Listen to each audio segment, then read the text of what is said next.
ওরে আল্লাহর বান্দা, বিপদ আসবে, সাহায্য আমার দরবারে চাও ধৈর্য আর নামাজের মাধ্যমে। নামাজ শেষ হওয়ার আগে দেখবা বিপদ আর নাই।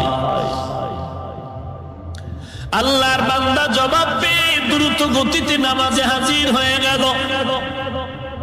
নামাজে হাজির হওয়ার পর জুমার নামাজ শেষ, বারান্দায় গিয়া বান্দা নফল পড়ে পড়ে চোখের পানি ছেড়ে কান্না করে, ও দয়ার মালিক, তিনটা মহাবিপদ মাথায় নিয়েও তোমার দরজা ছাড়ি নাই রে আল্লাহ, তোমাকে ভুলি নাই রে মালিক, কুদরতি জিম্মায় তুমি এই মুসিবত থেকে হেফাজত করো। আল্লাহর বান্দা যুবক কান্না করে দোয়া করে, কান্নার চোখ নিয়ে দোয়া শেষ করে এবার বাড়িতে রওনা। আল্লাহর বান্দা যুবক বাড়িতে রওনা হয়ে যাওয়ার পরে ঘরের দরজা দিয়ে ঢুকার আগে তাকায় দেখে হারানো গাভীটা তার ঘরের দরওয়াজার সামনে দাঁড়ানো। নাউজুবিল্লাহ বলবেন, আরো জোরে বলেন। या इलाही तू मेरा माबूद है, या इलाही तू मेरा माशूक है, या इलाही तू मेरा सत्तार है, या इलाही तू मेरा गफ्फार है। আল্লাহর বান্দা শুকর আদায় করেন। গাভীটা দেখিয়া ঘরের মধ্যে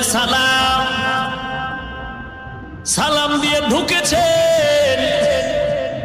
ঘরের মধ্যে যুবক ভেতরে ঢুকে সালাম দিয়া তাকায় দেখে আল্লাহর বান্দি তার স্ত্রী বসে বসে রুটি তৈয়ার করতেছে। আল্লাহর শুকর আদায় করে কথা না বলে আবার বের হয়ে দৌড়ায় গেল। নামাজ পড়ে সমাধান চাইলাম, দুইটা নগদ। জমিনের কি হালাত! আল্লাহর বান্দা দ্রুত গতিতে দৌড়ায় গেল, গিয়া তাকায় দেখি নিজের জমিনটা পানি দ্বারা ভরপুর হয়ে আছে। আবার ব্যাক করে ঘরে হাজির, ডাক দিয়া বলে স্বামী, ডাক দিয়া কয়, ও বিবি আমার, যে আটার বস্তা আমি আনি নাই, কেমন করে তুমি আটা পেয়েছো? আল্লাহর বান্দি চোখের পানি ছেড়ে বলে, স্বামী আমার, তুমি যখন নামাজে রওনা হয়ে গেছো, আমি একটা সেকেন্ডের জন্য ঘুমাই নাই।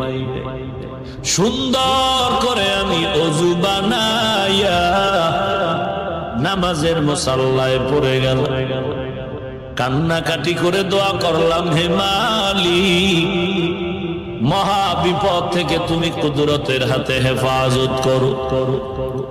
তোমার বান্দা আল্লাহকে ভুলে নাই, তোমার ওয়াদা যেই বান্দা তোমাকে ভুলবে না, তুমিও সেই বান্দাকে ভুলবা না। আল্লাহর কাছে দোয়া করলাম। নামাজ কমপ্লিট করার পরে আমার পাশের ঘরওয়ালা বস্তা নিয়ে ঘরের দরজায় দাঁড়ায় গেল। ডাক দিয়া বলে, ঘরওয়ালি, বস্তা নেও, আটার বস্তা নেও। কিভাবে আপনি আটার বস্তা দিলেন? কার?